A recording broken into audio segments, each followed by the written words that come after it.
Hey, what's going on? 2022, Mr. Nathan Yeah, Turner. I'm Dave Puss from JKP Holdings.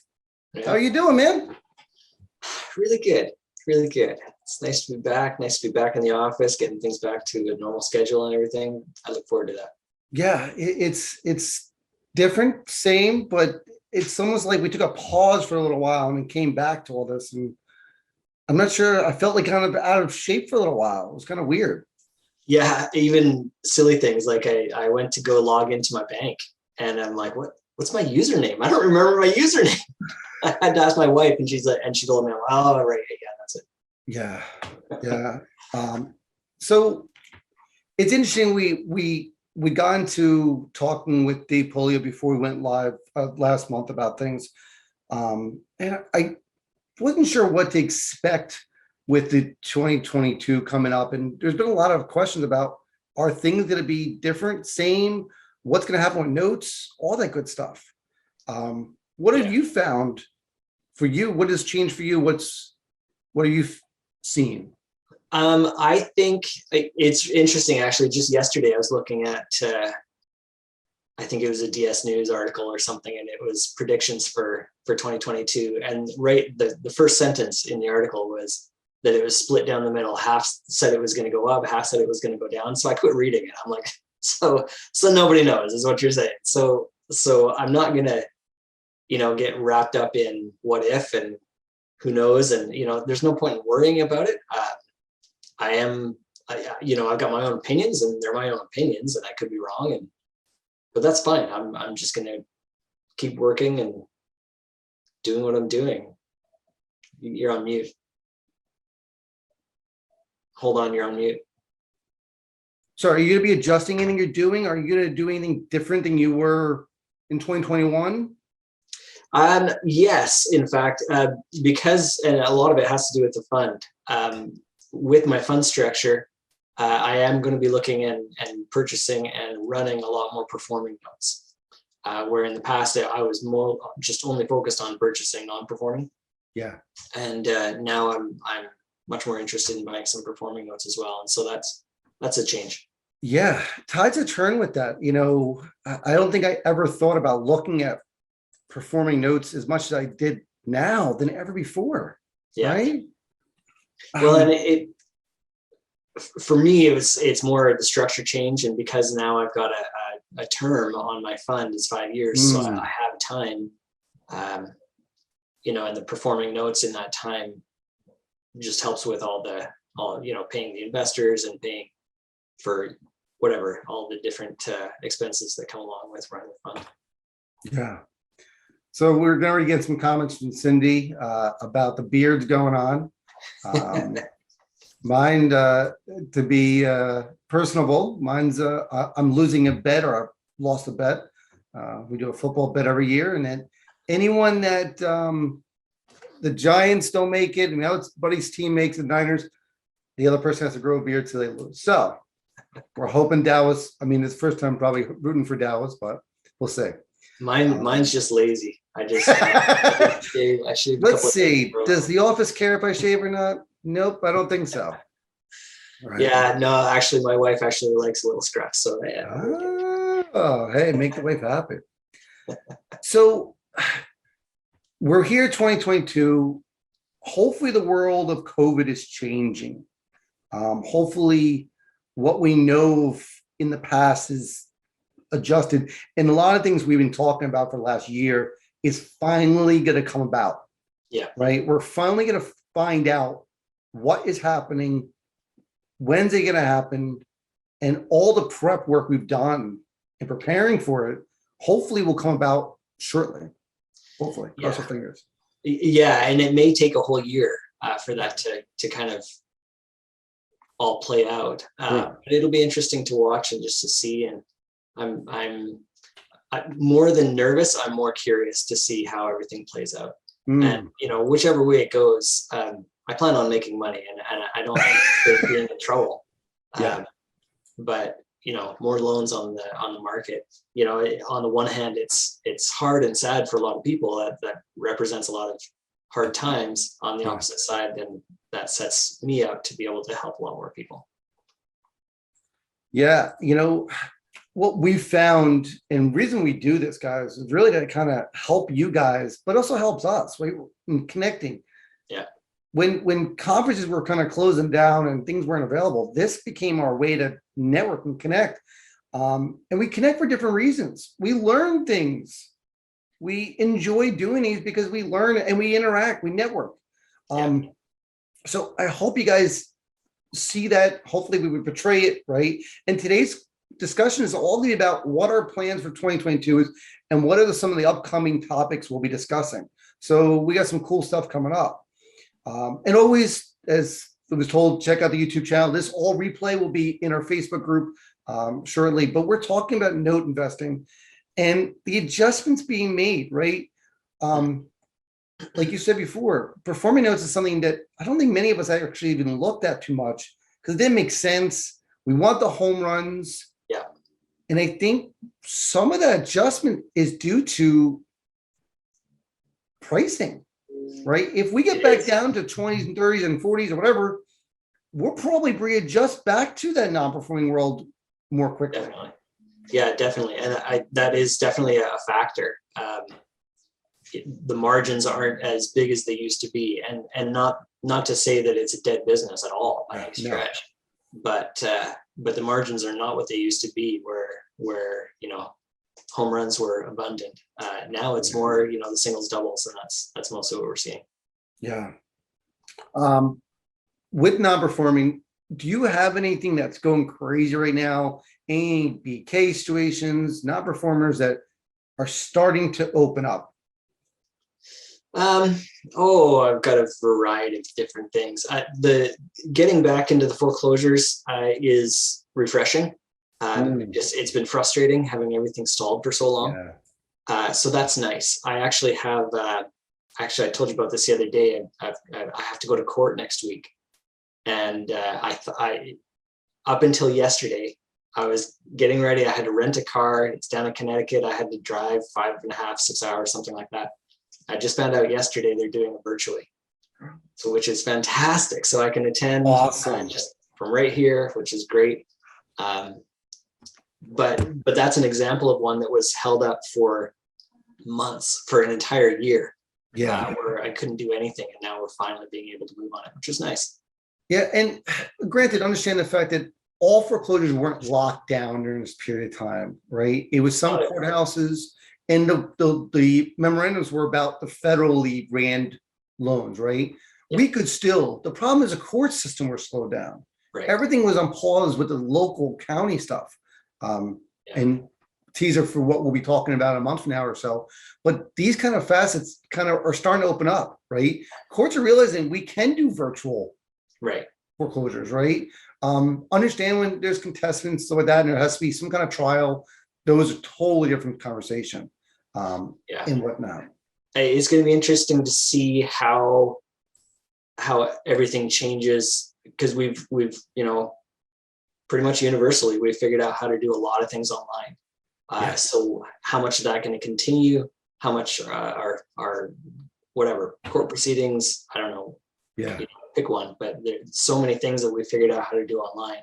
Is that going to continue, or is there going to be some kind of a hybrid system going forward? It'll be interesting to see how that goes. And I don't know, is security problem? Is it people just not liking the adjustment to technology and like, I want to go back to old school? Yeah. I don't know.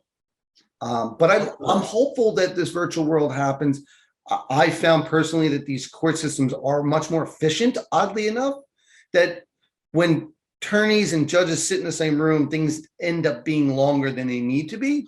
Yeah. Where a Zoom call, they can get things done much quicker, right? Yeah. So we've dealt with some BK situations where trustees are bounced and stuff like that.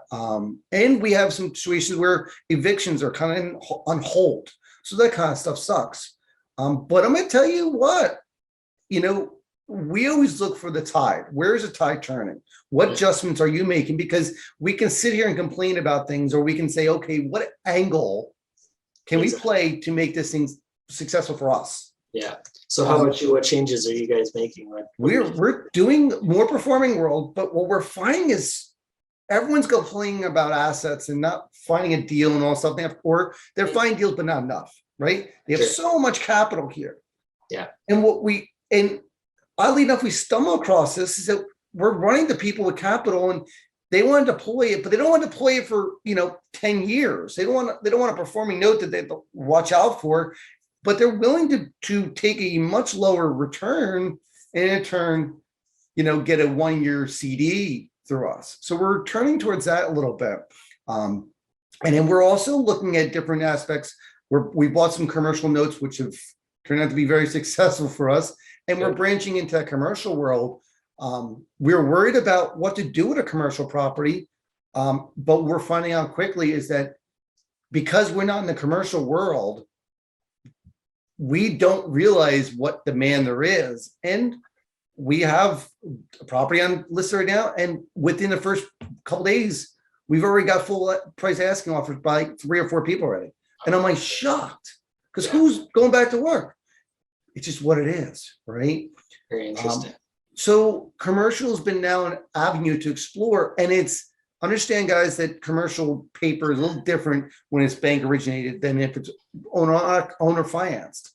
Mhm. So for us, that's where I'm seeing myself kind of angling a little bit towards plus taking in these people's money and helping them get out of a 1% savings account, or even better. Here's the cat out of the bag. How many people have Roth IRA or traditional IRA money sitting there in an account making $0? Right. We're talking about this in our investment community, our weekly mastermind. If people have money sitting in a Roth or even traditional making $0 because you can't put into whatever, why not take some of that money? And if it's only 5 or 10 because of Roth limits, put that and give it to an investor and make some money with it, even for 1 year. You can buy a partial or you can lend it. So just be careful with JVing, right? We talked about that before. Yeah. When you're looking at, yes, we have a video on that. Take a look at that with, on our YouTube channel. But what are you doing with performing notes? How are you angling yourself? Because one of the things we'll be talking about in the coming weeks is pricing and bidding on performing notes. Are you buying seconds first? Where are you at? I'm first. So let me just say this before we get into that. So talking about commercial, one of the guests, and we'll talk about this later and figure out a date, but somebody I met actually just last week that does hotels. She purchases hotels. Ooh. And she says she's finding more and more hotel notes, but she doesn't know anything about notes. So we're going to help educate her and she's going to educate us about hotels. So that'll be interesting. Cool. Yeah, so that should be fun. As far as the performing stuff goes, I think one of the most interesting things, and I know you've talked about it before and I've talked about it before, is when you're purchasing, you can't just go off of unpaid balance. You have to take into account what the payment is, what the interest rate is. That interest rate is a major, major factor. So that's a big thing to watch out for, because you might not be making as much as you think you're making if you're based solely on unpaid balance or even payoff balance for that matter. Yeah. So make sure you know your numbers. If you don't know how to use a financial calculator, learn how. It's essential to this business. It's absolutely essential. So that's a big one.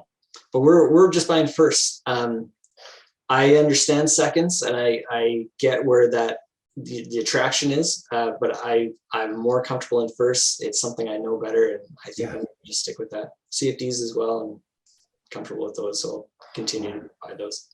We're staying away from CFDs as much as we can, just because we just aren't comfortable with CFDs, right? Understandable. But doesn't make it a bad situation, or whatnot. But we're also looking at partials, right? So if anyone out there has a performing note that they're looking at to recoup some money on, let's talk, right? Nathan and I, reach out to us, ask us, right? Can you buy a partial? We're buying 5 or 6 right now. Some are short-term, some are long-term. And it makes sense for them. They're looking to recoup some of the money. Some of the deals were originally just recently originated, where I'm not really looking to buy paper that's wet, meaning the wet ink signature. But if that person's that confident in the situation, then why not allow them, hey, listen, I'll buy the paper for a partial on it. Right. 3 years, 4 years, 5 years, and make a net return, a decent net return. Why not? Yeah. And with pricing where notes are right now, it makes more sense. And I can get more capital. It's not a problem, but it's that angle, right? So performing notes is very attractive. So if you have those right now, I understand their premium, but look towards the partials way of doing things as well. Not only can you sell a little bit more, it's some you can get the tail end of this stuff, right? So that when prices are changing later, you get that asset back. Right. Right. And for those who don't understand partials, we can definitely do a webinar. I know we've done before, but also take a look. We had Tom on. Henderson. Yeah, Tom Henderson on. Take a look at his stuff. He's a master. The numbers he runs are a little old fashioned, but his knowledge and experience and what he talks about is outstanding. We had a webinar with him a few months back. Take a look at the YouTube channel and you'll find more information about that. And yeah, if you can wrap your head around the principles that he's teaching, then just apply those principles to whatever deal you're working now. Yeah, it works. There's all kinds of. Yeah, and that again, it goes back to your time value calculations, your financial calculations. Understand what PV and PT and all that good stuff is. So our coming couple weeks are going to be exciting, right? We're going to be doing bi-weekly webinars. We may, if we can get in a weekly one, we will. Things are just really crazy, right? But we have some awesome, exciting topics that are going to be coming up. We have Smitty coming on in 2 weeks. He's a newer note investor. I know he has some training program out there, which is awesome. He's a newer guy that came into the field, and his character is awesome, right? I think that's one of the most attractive features right now is his personality. Yeah, he's got some really cool marketing things out there. It's just he's a cool guy. So help him. Shout out to Smitty. I'll make sure we hit him up for sure. So so with that, I think for me, bringing on someone like that helps those people who are newer kind of just connect and feel it, and let him explain a little bit about what his struggles were on getting started. There's all different ways of doing this business. It doesn't never hurt to learn a different strategy. For sure. I was talking to a guy just yesterday, actually, who I met just last week, and he's talking about wanting to get started in notes. He comes from a banking background, which is great. So he understands the world of notes to a pretty good extent. So he's looking at getting started. And so, we discussed some of the challenges that go along with that, some of the, positives and negatives and everything. And that's, one of the things that I was saying is, if this was 5 or 6 years ago, buy a note. It doesn't matter what you pay for it because you're not going to pay so much that you're going to lose money. You'll be fine. Today, you've got to be a little bit more precise. You got to be a little bit more careful than you would have just a few years ago, just because things have changed enough. Those margins are slimmer, and if you do it wrong, you could go really wrong. So make sure you know what you're doing.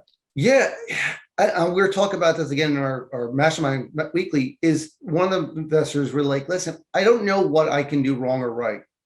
Can I just jump in and get dirty? You can. What is the downfall of getting dirty? Losing your money? Sure. As long as you stay on the legal side of don't be reaching out to borrowers and harassing them, right? Don't do anything illegal.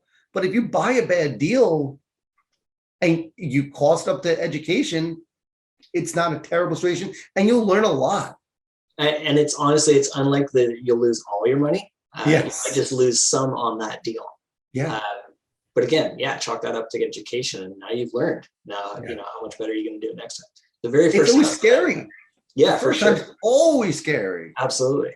So same principle. The first time that I flipped a house back in 2006, I profited $3,000, just over break even. The second time I did it, I made 20, and learned how to do it. So now I got down the formula, and we did that several times over back then. And same thing. You might make a little bit of money, you might lose a little bit of money, but you've learned a lot. One question I've been getting recently a lot is from newer investors, escrow, right? They're coming from the real estate world, like, hey, who's the escrow agent here? I'm going to wire this money to a guy in Canada to buy his note from him. Like, that makes no sense. I guess I never thought about that. Yeah, no, I've heard of people using escrow for notes, but it's rare. Like, it's really rare. You know, by far the most common way to do this is, yes, you just send the money and you get the paper a week later, and you're just, you know, sweating the whole time, your first time for sure. Yeah, Especially if you don't know the person. that's But, key. you know, it's a pretty small community. Ask around. That's the key. Guy trustworthy?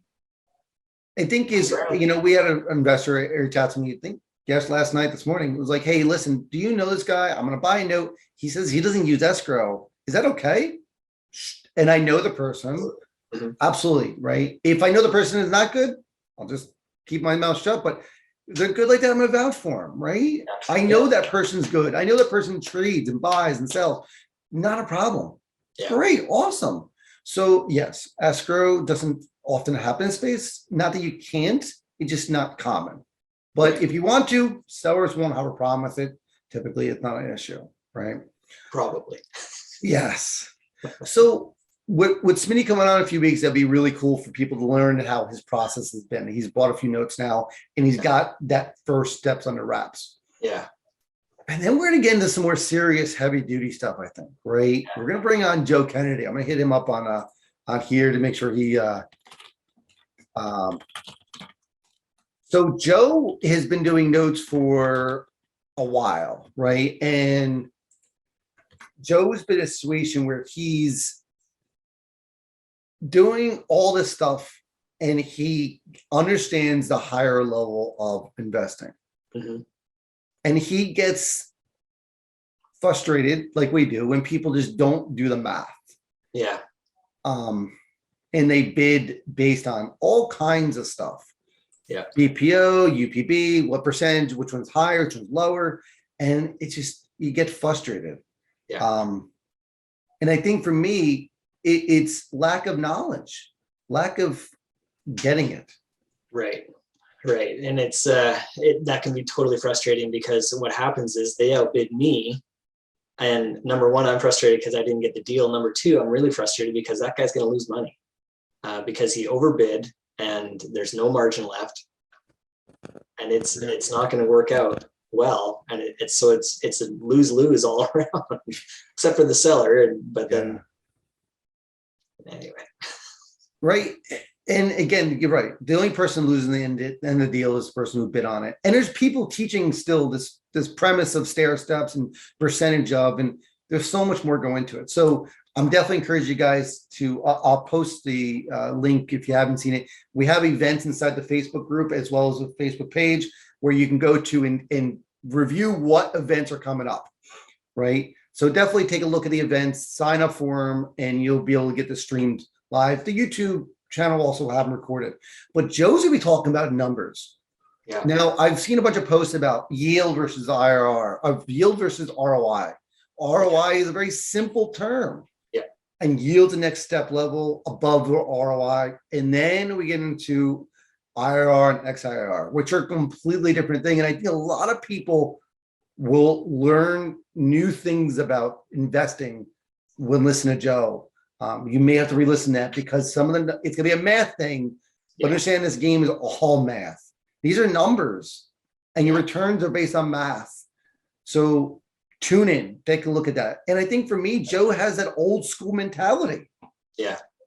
Yeah. No, it's gonna be good to have that as a video so that people can go back and rewatch it and learn how to do the math, because that's what this whole thing is. Yeah. So with ROI, I understand the concept, guys. So just so you guys understand, ROI typically means it's just a P&I times 12 divided by purchase price, or P&I times number of payments divided by purchase price. It doesn't do any good math, right? It's better than doing your percentage of UPB. Don't get me wrong, a little better than that. But then you get into yield, which is your interest rate, right? That's your coupon rate. And then we'll explain during that video why buying on yield is dangerous. Not dangerous, but doesn't actually represent your true returns. We talk about this in our weekly investment Facebook group and whatnot. So, and then the last thing is talking about IRR. IRR is a completely different topic, and it's typically based on if payment string and what the payment string is. And XIR is the change in the payment strings if numbers go up or down. So in our space, that doesn't truly matter because every payment's usually the same, even if they skip a few months, but it shows that kind of thing. Yeah. So, and we'll touch about the last one topic in a minute. Let's answer a few questions we're getting. Yeah, sure. I know Cindy had asked about BKs. Have you seen an uptick in flowers filing BK? I haven't. I have a few BKs that I'm working through. In fact, it's funny, I was going through my mail yesterday, and I had 3 different bankruptcy letters.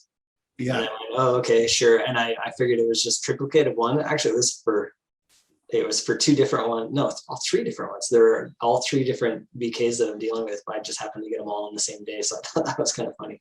Yeah. But I haven't seen an uptick. Those are ones that I had purchased as BKs before. No, there hasn't been a huge amount of default with the performing stuff, which is also an interesting thing all in itself, and why not and all that kind of thing. So that's been interesting. Cool. So, next question. With PaperStack, right? It's a node exchange out there. It is amazing, right? They have assets on there. I buy and sell assets. I have a little spreadsheet, right? They expedite some of the technology side of node investing. Have you bought or sold on PaperStack? I've sold. Yeah. And I like it actually. Yeah. It's a good platform just for anybody looking to buy or sell. It's especially good for somebody who's new and doesn't necessarily know the process, because the buy-sell process is a process in itself. And again, it's not real estate. There's extra steps in there that have to be taken. And PaperStack's done a really good job of really kind of outlining all those steps, and you can't proceed with the transaction until that step is done, and then in the next step. And that's been really great. Again, especially for people that are new to it and haven't done that before. That's a big plus. Yeah. For me, I haven't bought on there. I often find those, I'll get the deals before they get listed on there and stuff like that. But I definitely pull it, right? One of our processes is I pull that information and we run our analysis on that. And we put that into our portal, which hopefully the next time we talk will be live, portal, our due diligence portal, where you can automate your data scraping, you can automate your finding your agent, local agent, all that stuff. All that can be pretty much automated, and this conversation about BPOs may change dramatically, hopefully, where I don't use BPOs at all. And I explained that before, and we'll go more into it once I go live. But I think for me, I grab that data, I run the data on it, meaning, is it listed for sale? That's a huge thing for me. Is it, has it been listed for sale in 6 months? What's the bedroom, bathroom? What are ARVs, meaning what's the after repair values? And what are different websites and services saying the value is? Because BPOs really don't do justice. And then it goes into the fact that, it's a good place because most people know about it and the process is automated, right? There's a lot of electronic features of signing documents and doing all the kind of, quick, easy things that makes it easy for the experience as well as the novice. So yes, I'm familiar with it as well. We last year we had them on to do their year review. So I'm actually looking forward to doing that again this year. Yeah, that'd be awesome. It's the 2021 review. So, and then David just made a comment in the Facebook group about that he got Tom's notebook. Yes. Yeah. You're gonna have to probably read it. He definitely does live videos. We're talking about in the group the other day. I listened to the first day, it was 4 hours. Yeah. It's a lot, right? But I guarantee you, your brain will start changing about things because you can play with numbers better than a lot of people out there once you understand new concepts. Yeah, actually, I just got download for the 2 days. So I got that downloaded to my computer. I watched the first day, but not the second. So I want to go back and rewatch everything and just again brush up because it's a lot of stuff. And he's been doing it a long time. So it's good to see how it works. And his live videos, there's gonna be a couple more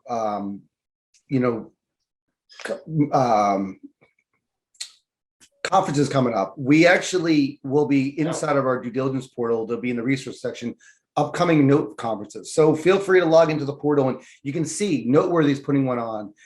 You can see Tom's updates whenever he's going to do one, it'll be in there. It's all in order from higher level conferences to lower level conferences. You can sign up. There's a link in there. You go to it. It'll tell you what conferences are coming up.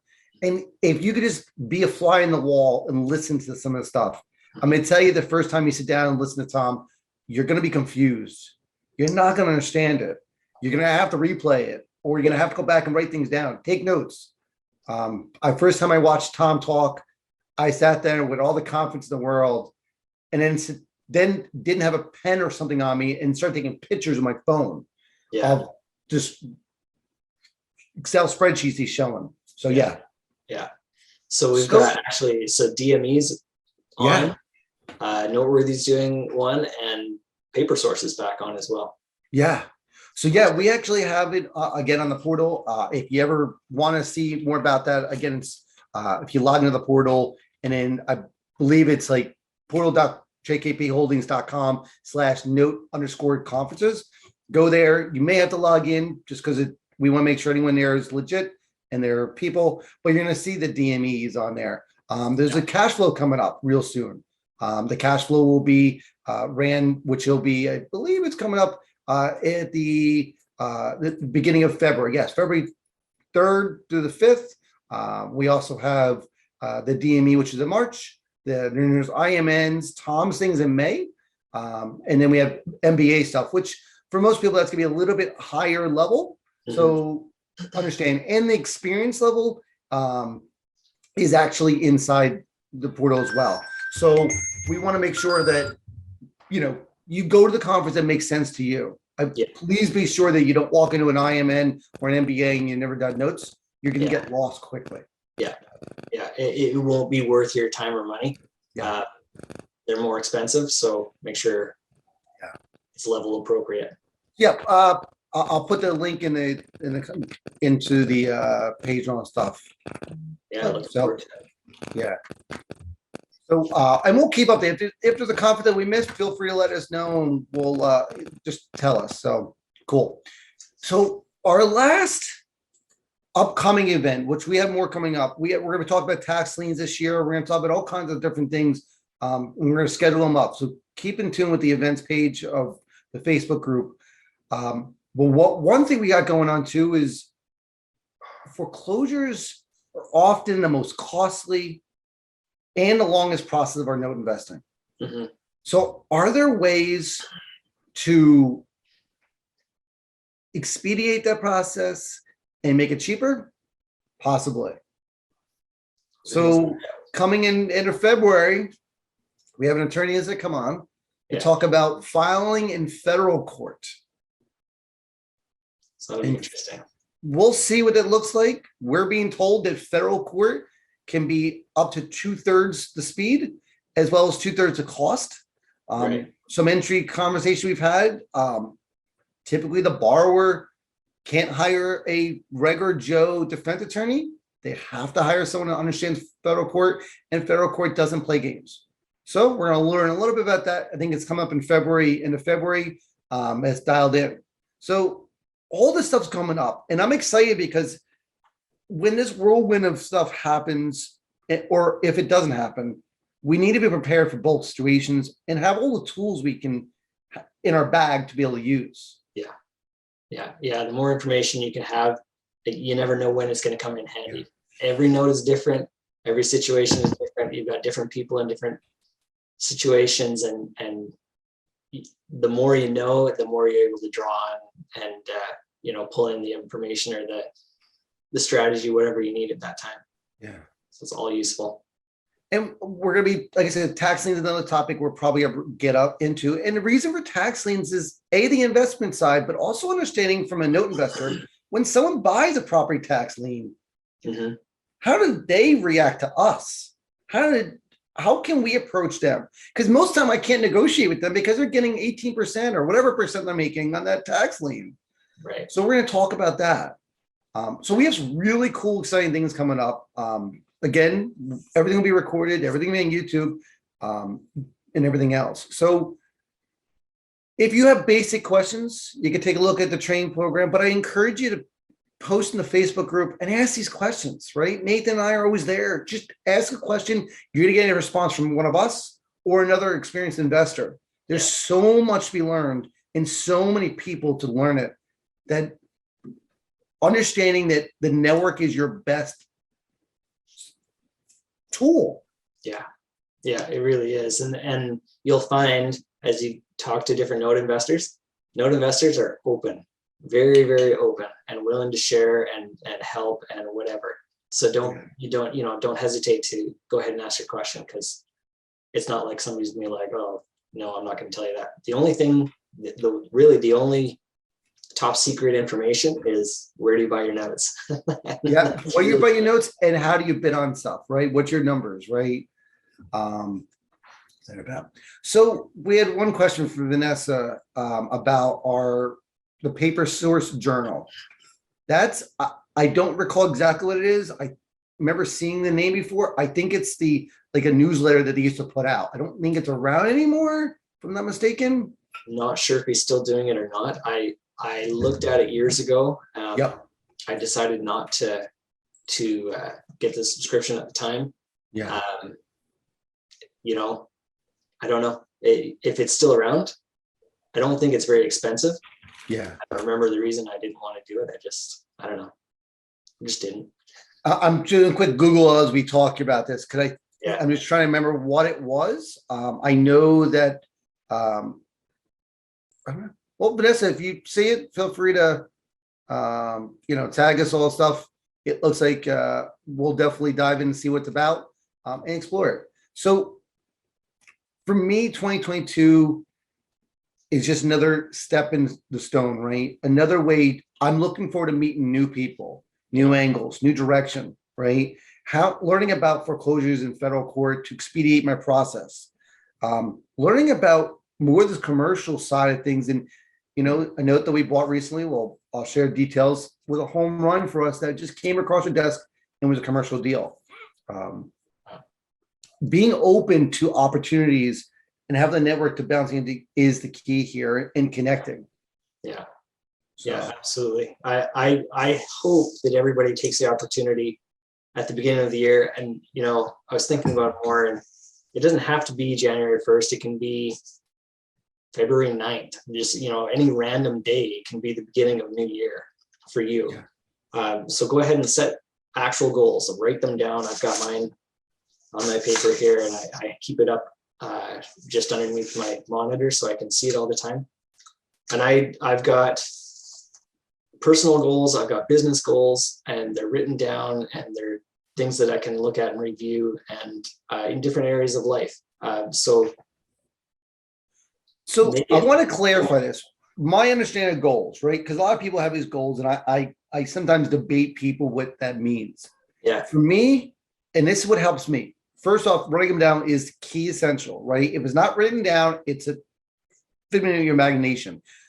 However, your goals need to be measurable, first off. Losing weight is not a goal, right? Right. Losing a certain amount of weight. You need to have some kind of, you need to have a target date. Right. I'm going to lose 5 pounds in 5 years is not a really good goal, right? But if you need a target by date, I need a measurable amount, because if I say, listen, I'm going to be better, how do you know if you're better or not? Because I guarantee you're not going to think you're better. I was watching a Dave Ramsey special last night. People really overestimate what they can do in a year and underestimate what they can do in a decade, right? So you need to set that measurable goal, which is how much weight in this situation, and the target, and then you need to actually set, like, I'm going to lose this much weight in this much time, measurable, but also make smaller goals, right? If your goal is to, lose 40 pounds in 4 months, 10 pounds in a month, and just Right. kind of set that up so you know where you are in your road mark, so that in 2 months you're not looking back going, oh crap, I didn't start. Yeah. Right? Yeah. Have your mile markers. Yeah. So I'll give you an example. So last year, one of my goals, I've wanted to do this for a long time, but I never took it seriously enough. So last year I said, no, this is the year, with school being as, more flexible and things like that, that freed up my schedule a little bit more. And I wanted to run 10 kilometers, which is 6 miles. And so that was it. So starting in April, I got an app on my phone, a 10K trainer. And it just ran me through. And it was 3 times a week that I'd go out running. And let me tell you, in July, when it was blistering hot at 7 a.m., I went anyway. And I was so exhausted by the time I got home. I hadn't reached the goal yet, but I was so exhausted and just cooking hot that, it's not my favorite thing to do. Not at that kind of situation. But you do it anyway because it's part of your goal, and just commit to it and actually do it. So I did. I got up to my 10K, and I was running 10K 3 times a week for the entire summer into October.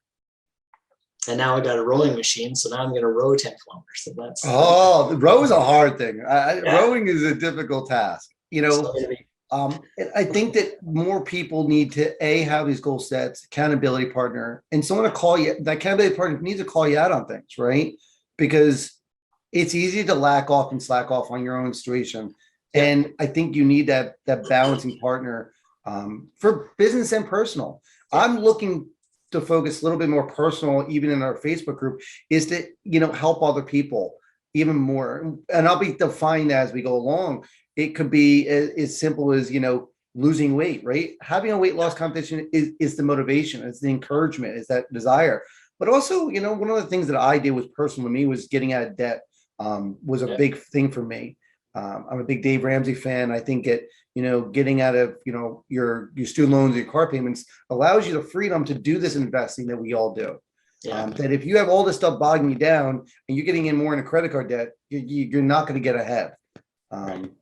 But for me personally, I'm looking to do the same thing you're doing, right? We're getting older. Yeah. I'm not 21 anymore, maybe 22, but I'm not 21 anymore.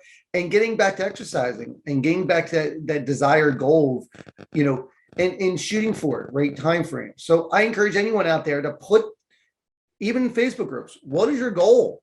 And have the group, the community kind of support and hold you accountable and check in with you.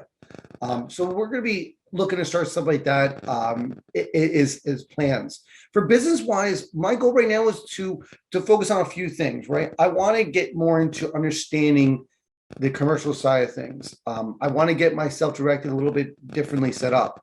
And we have some personal goals of capital raising and asset deals. But you got to make sure your goal is set something you can control, right? I can't say I'm going to acquire 10 deals the next month because it may not work out that way. It may not be something you can control. And that's an example of a wish. Yes. The difference between a wish and a goal. Make sure it's a goal, not a wish. Yeah. That's a big difference. We always say, like, if you don't have a target, you're in a dream world, right? You can't close your eyes and hope to get somewhere. You have to have a plan, right? You have to be measurable, you have to have a target, and you have to have a plan. If you say, listen, I'm gonna lose weight and 40 pounds in 4 months, but you have no plan to do it, the other 2 steps are pointless. So guys, I encourage you guys to hold yourself accountable, post in the Facebook group, our East Coast group or JKP group, and just let's work together as networks, not only investing, but also personal side of things. Yeah. Me and Nathan are going to be talking more and more about these goals this year, because I find that when I'm held accountable, I'm more successful, both personally and business-wise. And same with all you guys out there. So we're going to be setting our goals, and I'm hoping by our next call next week, when we have Smitty on the call, we're going to actually set these goals in place that we all can be looking back in 6 months, not a year. Forget a year. Right. We need to be checking this in on a quarterly and a half a year basis to see how we're doing. So yeah, exactly. If you're not checking in on it, then time can get away from you, and you don't know, what you've missed. Yeah, absolutely. Well, guys, as always, you can take a look at this on a YouTube channel. If you're trying to learn about notes, we have our training program. Dive into our Facebook group. We do have our investment community for more experienced people looking to grow. And upcoming will be our portal, which you'll be able to automate a lot of your due diligence And that will be growing as we come along. Nathan and I will be doing this on a bi-weekly basis. Stay tuned for all kind of cool events. And hopefully you don't get frozen this week. It's supposed to be cold coming up. This weekend, freezing cold, big snowstorm on Monday. They're talking about maybe that's our first day back at school. They had this week online, and they're saying next week back in person, but Monday might be a snow day. So we'll see what happens. Yeah. And we have a holiday Monday, but you know, that's right. Yeah, so yeah, it's going to be cold. My neighbor's actually building an ice rink in his backyard for the hell of it. Awesome. So I was on the ski hill this morning snowboarding. I'm going again tonight with the kids. We're going to go tomorrow night with the kids again. Hit it up as much as we can here. Yeah.